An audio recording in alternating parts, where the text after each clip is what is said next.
आणि आता बातमी जरांगे पाटलांची। सरकारच्या शिष्टमंडळासोबत पुन्हा एका चर्चा एकदा निष्फळ ठरली। तर ज्या मराठ्यांच्या कुणबी नोंदी सापडल्या त्यांच्या याद्याच गावोगावी न लागल्यानं बच्चू कडू आयुक्तांवर संतापले। पाहूया। उपोषणासाठी मुंबईकडे निघण्याच्या 2 दिवस आधी सरकारच्या शिष्टमंडळानं सुधारित पत्रक जरांगे पाटलांना दिलं। त्यावरून पत्रक मान्य आहे की नाही हे 12 तासात सांगणार असं जरांगे पाटलांनी म्हटलंय। सरकारच्या ड्राफ्टमध्ये नेमकं काय आहे यावर एक नजर टाकूया। 54 लाख कुणबी नोंदींच्या आधारे कुणबी जात प्रमाणपत्र तत्काळ देण्यात यावं। कुणबी, मराठा कुणबी, कुणबी मराठा नोंदींच्या आधारे पात्र व्यक्तींना जात प्रमाणपत्र मिळेल। जात प्रमाणपत्र तत्काळ देण्यासाठी जिल्हाधिकाऱ्यांनी शिबिराचं आयोजन करावं। नोंदींची माहिती देण्यासाठी सर्व तलाठ्यांमार्फत गाव स्तरावर जाहिरात करण्यात यावी। याद्या लावल्या तर होतंय विशेष बाब करून टाका। आज रात्रीतून प्रशासनावर ढकलून द्या सगळं। प्रशासनावर 24 घंटे काम करायचे। यांनी 54 लाख पत्र द्यायचे। अर्ज कोणी केला नाही म्हणून त्यांनीच लिहायचं याने अर्ज केला नाही म्हणून, आणि आपल्याला ड्राफ्ट 20 तारखेला यांनी द्यायचं। किती पत्र दिलेत ते मग त्याच्यानंतर याचा विषय आधी याचा विषय नाही। याचा मी आता रात्रभर अभ्यास करतो। तुम्ही आता निवांत राहा। तुम्ही एवढं सांगा 54 लाख पत्र द्या, नाही तर 20 जानेवारीला मी बी चाललो। उद्या सांगतो आम्ही 11-12 वाजता तुम्हाला। ठीक आहे। सरकारच्या वतीनं पुन्हा एकदा बच्चू कडू आणि मंगेश चिवटे जरांगे पाटलांच्या भेटीला आले। ज्यांच्या नोंदी सापडल्या ती यादी गावागावात ग्रामपंचायतीमध्ये न लागल्याचं जरांगे पाटलांनी सांगितलं। त्यानंतर विभागीय आयुक्तांना फोन लावून बच्चू कडू चांगलेच संतापले। मग तुम्ही पत्र पाठवल्यावर सगळं काढल्यावर जर खालचा अधिकारी काम करत नसेल तर मग आता तुम्ही आम्हाला कायदा हाती घ्यावा लागेल। हे चांगलं नाही आहे, हे चांगलं नाही आहे, रॉंग आहे। तुम्ही आढावाच घेतला नाही मग याचा अर्थ तुमचा कलेक्टर काय झोपा काढतं का तिकडे? तुम्ही जन लावल्या नसन लिस्ट त्याच्यावर कारवाई करा। तो नायब तहसीलदार असन काय असन सगळ्यावर कारवाई करा। हे बरोबर नाही आहे, हे चांगलं नाही आहे, हे चांगलं नाही। याच्यावर कारवाई झाली। बरोबर बोलते, बोलून देता। हे असं असन ना मग मी तिथं थोबाडी देऊन मारून चालेल त्या तहसीलदाराला। मराठ्यांच्या 54 लाख कुणबी नोंदी आढळल्यात। त्या सर्व 54 लाख नोंदींवरून 20 तारखेच्या आतच जात प्रमाणपत्र द्या अशी मागणी जरांगे पाटलांची आहे। त्यावर जरांगे पाटील मंगेश चिवटे यांच्यावर ही भडकली। त्यांच्या गावात नोंदी सापडल्यात, आणखी लावली नाही यादी। काय चूक आहे आमची?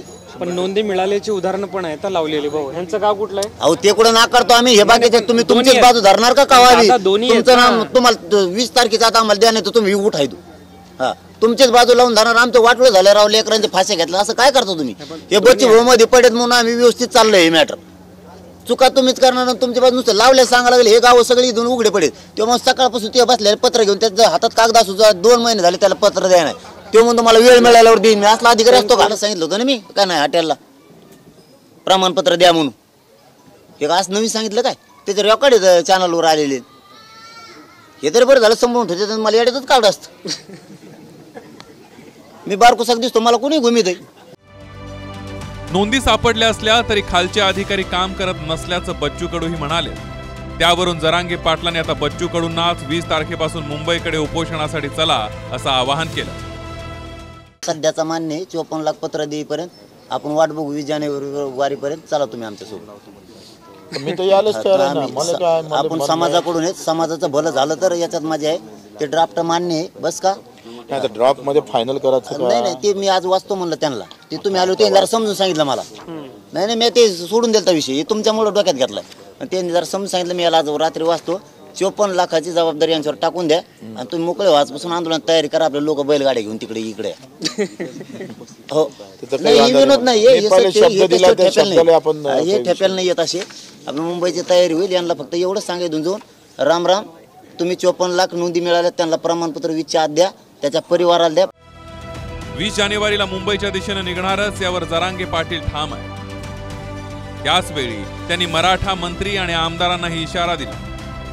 ज्या आंदोलनात सहभागी होणार नाही त्यांना पाहून घेऊ असं जरांगे पाटील म्हणाले। कोणत्या जिल्ह्याचा पालकमंत्री आहे, कोणत्या जिल्ह्याचा मंत्री आहे, त्या दिवशी रात्रीच्या बैठकीला कोणी विरोध केला मराठ्याच्या आरक्षणाला? कोणी केला नाही हे पण माहिती। कोणी अधिवेशनात मराठ्यांच्या बाजूने बोलला हे मराठ्यांना माहिती। आता उघड्या डोळ्यानं मराठे बघणार आहेत। 20 जानेवारीच्या रॅलीत कोणचा मंत्री आमदार मराठ्यांच्या बाजून सामील होतोय आणि किती लोक घेऊन सामील होतोय? जो येणार नाही ना मराठ्यांनो, त्याला लक्षात ठेवा. आता यांना मराठ्यांच्या बाजून उभा राहत नाहीत, नाही यांच्यावर लक्षात ठेवा. आता रॅलीत कसे उभा राहत नाहीत. 20 तारखेला मुंबईला निघालो म्हणून निघालो. आरक्षण घेतल्याशिवाय मागे फिरत नाही. यांचा कोणता ट्रॅप फिपे ना तीच बघतो कोण येते ट्रॅपमध्ये. मंत्री माहीत झालेत मला ते कोण येते. कोणत्या मंत्र्यांनी ट्रॅप रचलाय. ट्रॅप असा आहे मला माहिती मिळालेला, मी नावासह 2-1 दिवस पुढे गेल्यावर सांगत रॅलीत. नाही, बघतो करतो हे बोलणं योग्य नाही. सगळ्या मराठा समाजातील नेत्यांना त्या आरक्षणाविषयी सहानुभूती आहे, पण बघतो करतो बघून घेतो अशी भाषा त्यांनी वापरू नये असं माझा त्यांना नम्र सल्ला आहे. सगळे महाराष्ट्रातील नेते आरक्षणाच्या बाजूने आहेत, जरांगेंच्या भूमिकेच्या मागे आहेत. बीडच्या ओबीसी मेळाव्यातून मंत्री भुजबळांनी जाळपोळीवरून निशाणा साधला. कोड नंबर देऊन बीडमध्ये जाळपोळ झाल्याचं भुजबळ म्हणाले. त्यावरून जरांगे पाटलांनी पुन्हा एकदा भुजबळांवर पलटवार केला. त्यासोबतच मुख्यमंत्री आणि दोन्ही उपमुख्यमंत्र्यांना आंदोलन योग्य पद्धतीने हाताळण्याचं आवाहन केलं. कोड नंबर देऊन हल्ले केले. कोड नंबर प्रत्येक ठिकाणी जिथे जिथे हल्ले झाले तिथे कोड नंबर देऊन, वेल प्लान, अचानक उद्भवलेली गोष्ट नव्हती. विचारपूर्वक जाळपोळीचा प्लान आखला गेला. आणि आपल्या सगळ्या, माझ्यापेक्षा आपल्या सगळ्यांना बीडवाल्यांना माहिती आहे काय झालं. धडाधड गाड्याचे जे स्फोट झाले. ते एक एडपट म्हणते 200 पिस्तूल घेतला. कुठे घेतल्या रे? काय सांगत बरळवाडी कुठली. आणि याला काय माहिती आम्ही पिस्तूल घेतलेल्या? बीडचं काय जाळलेलं याला माहित होतं. तुला कसं काय माहित होतं रे? नंबर टाकलेले तूच करतो हे सगळे कुठाने. याला सगळ्या पदावरून काढून गृहमंत्री साहेबांना माझी विनंती आहे, तुम्ही खरोखर शहाणपणाची भूमिका घ्या. आणखीन तुमच्या हाताच्या बाहेर गेलेलं नाही. तुम्ही स्वतः हाताळा. मुख्यमंत्री साहेबांना हाताळा. त्याला पदावरून हटवा. त्याला विचारा ते 200 कुठून आणल्यात. तेव्हा आमच्या याच्यात हिंसाचार घडील. तुम्हाला सांगतो, जर कुठं गालबोट लागलं रे बाबा तर याच्यात त्याचा दोष नाही. तुम्हाला तिघाला पकडणार. मुख्यमंत्री आणि 2 उपमुख्यमंत्री दोषी तुम्हाला तिघाला धरणार. डॅमेज तुम्ही तिघ होणार त्याच्यामुळं आंदोलन व्यवस्थित हाताळा. आंतरवालीचा प्रयोग केला पुन्हा तसा तुमचा कार्यक्रम राजकीय उलटा सुलटा झाला म्हणून समजा. तुम्ही किती तुराम खा असू द्या. 20 तारखेच्या आत तोडगा काढण्याचे प्रयत्न सरकारचे सुरू आहेत. मात्र शिष्टमंडळ आणि जरांगे पाटलांमधील चर्चा काही अद्याप फळाला आलेली नाहीये. अंतरवाली सराटीहून संजय सरोदेसह ब्युरो रिपोर्ट, TV9 मराठी.